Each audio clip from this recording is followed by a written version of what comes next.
I'm Dr. Ashley. And this is Sherry. And this is From Her Point of View.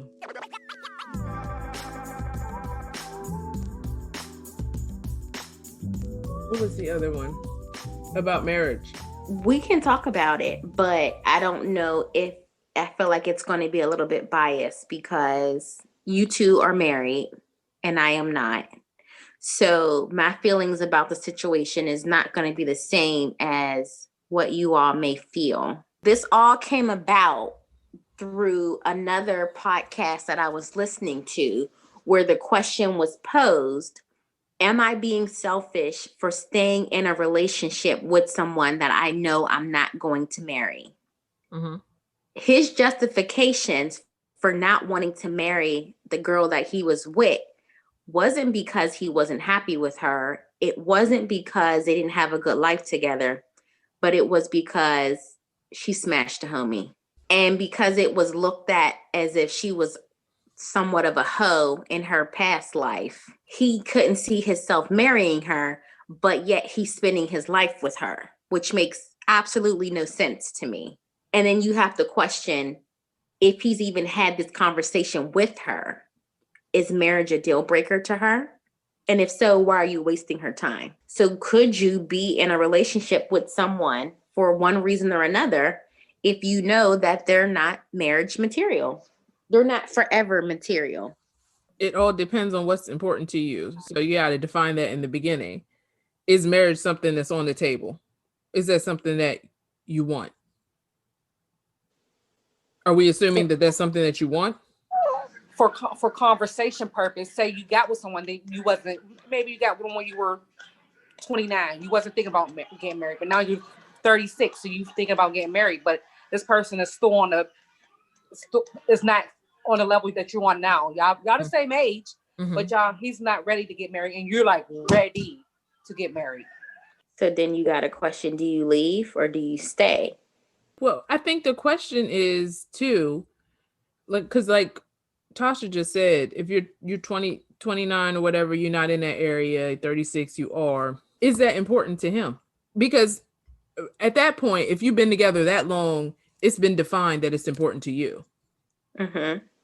But has he made it clear that that is something that is important to him, or that he recognizes that it's important enough to you that he's willing to consider that? So what do you do if that conversation hasn't been had? Like, if it's really important to you, that conversation needs to be had.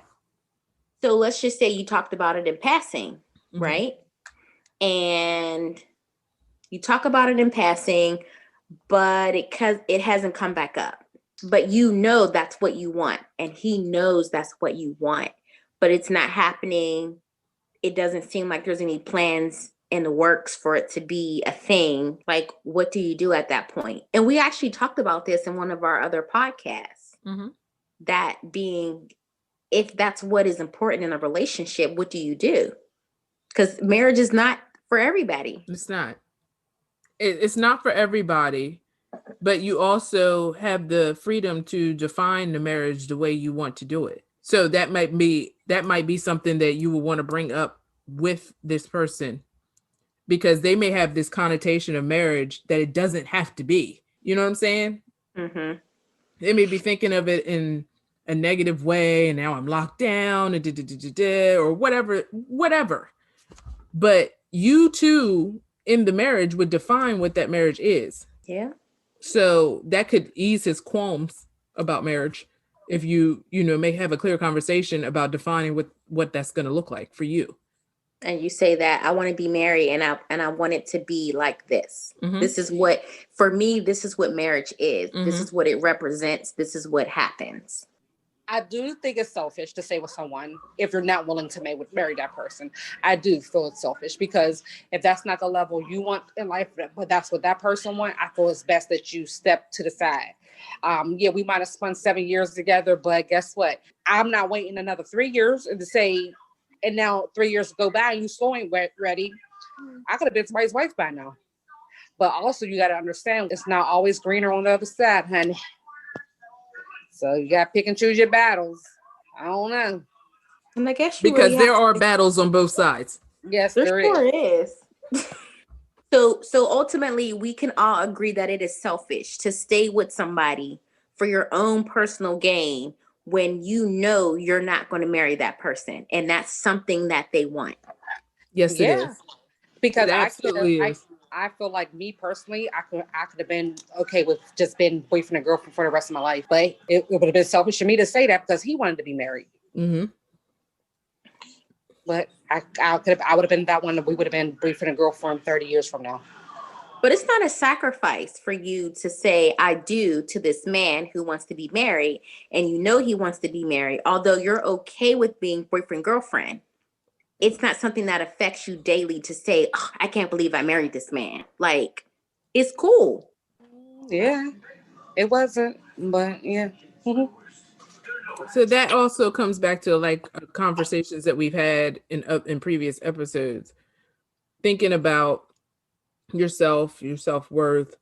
What is it about marriage that you want? Like what is it that you think that marriage is that's different than what you have?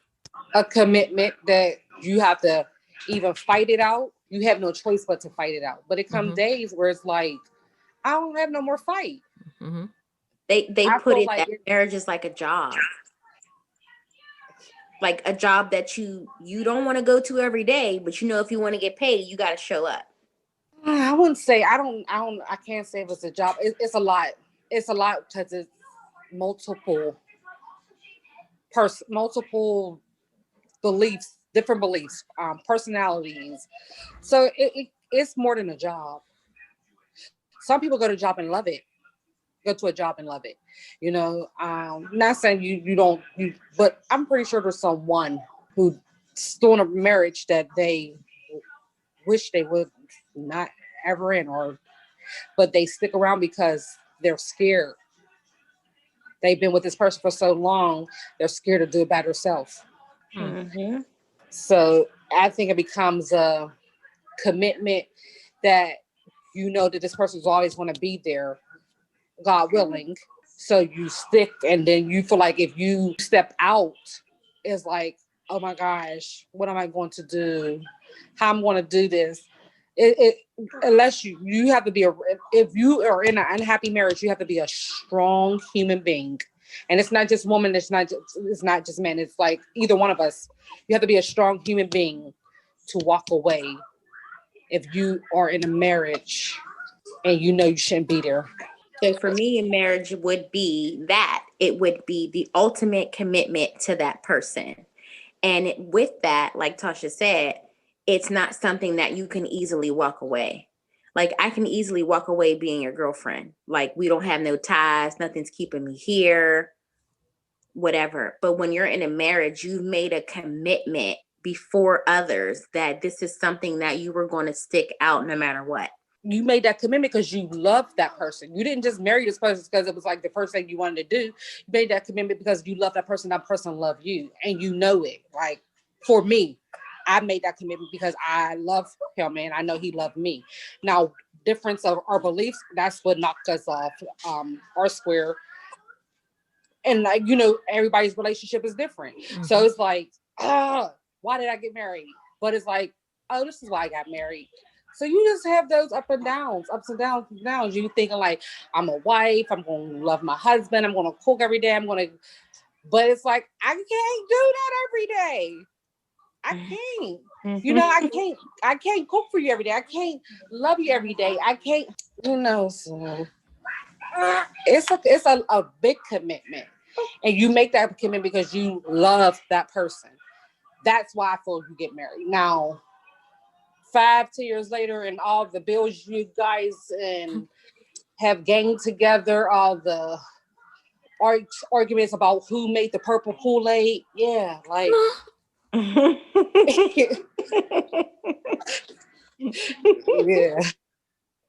That you wasn't thinking about that part when you got married.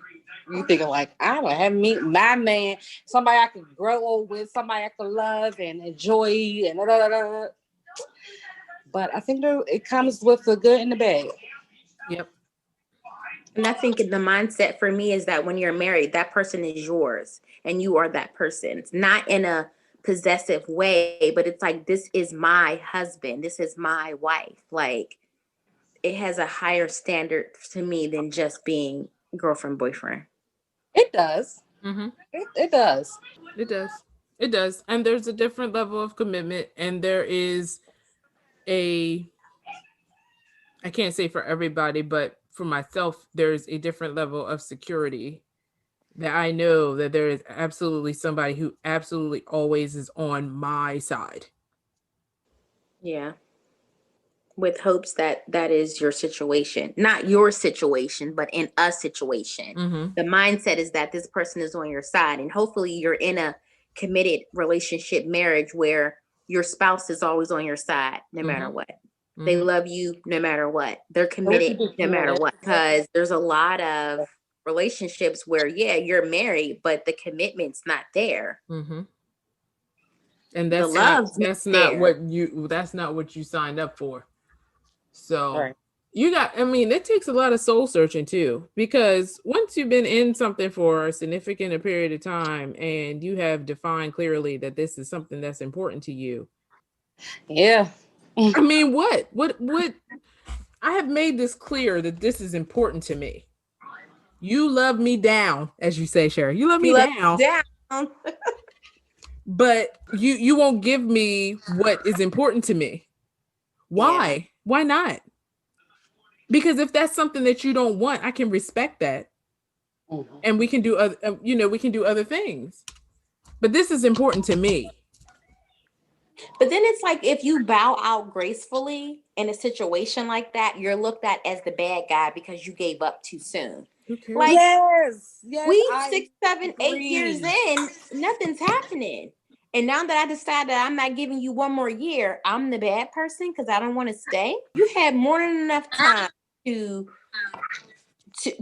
be committed, to pop the question.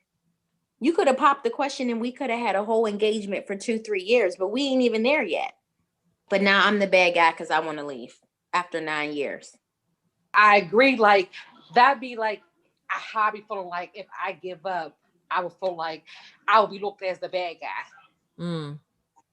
You know, when I mean, I'm gonna say for me, for marriage, if I say to him and then it's announced to the world I got a divorce, it's like, why? You know, it's like I feel like Mm-hmm. it's gonna be looked at as me, as when people ask why, especially if he doesn't agree with it and he wasn't happy with the divorce decision, he's gonna back talk me.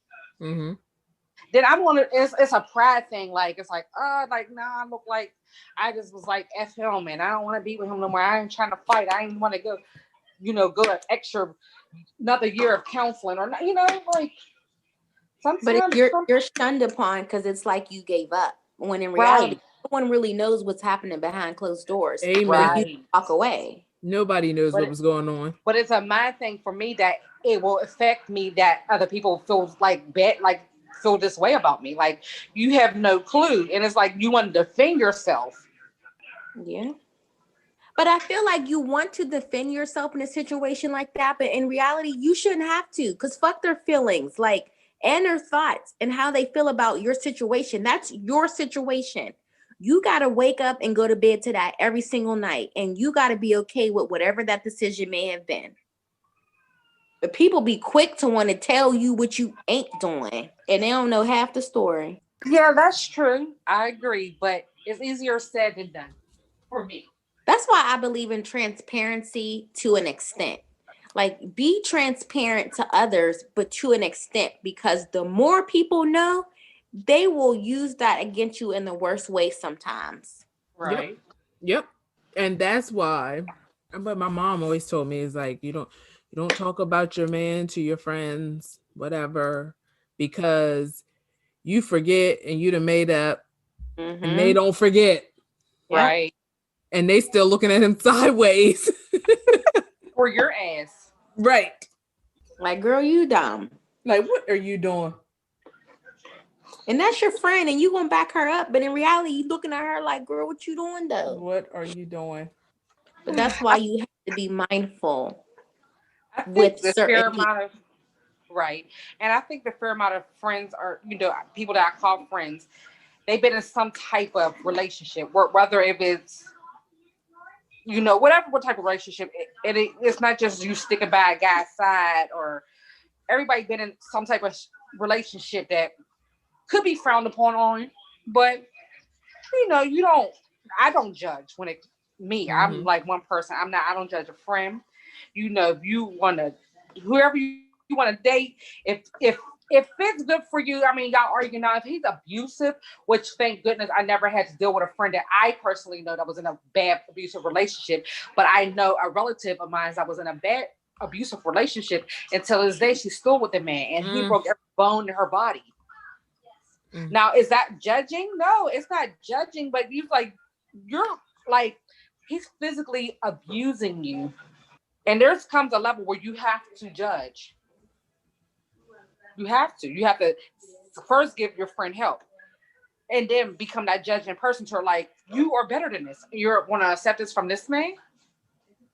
There comes a level where you have to speak up. Let's talk about the relationships where you do have friends and family who are in relationships where they keep coming to you for help or assistance or whatever because the significant other is abusive to whatever extent.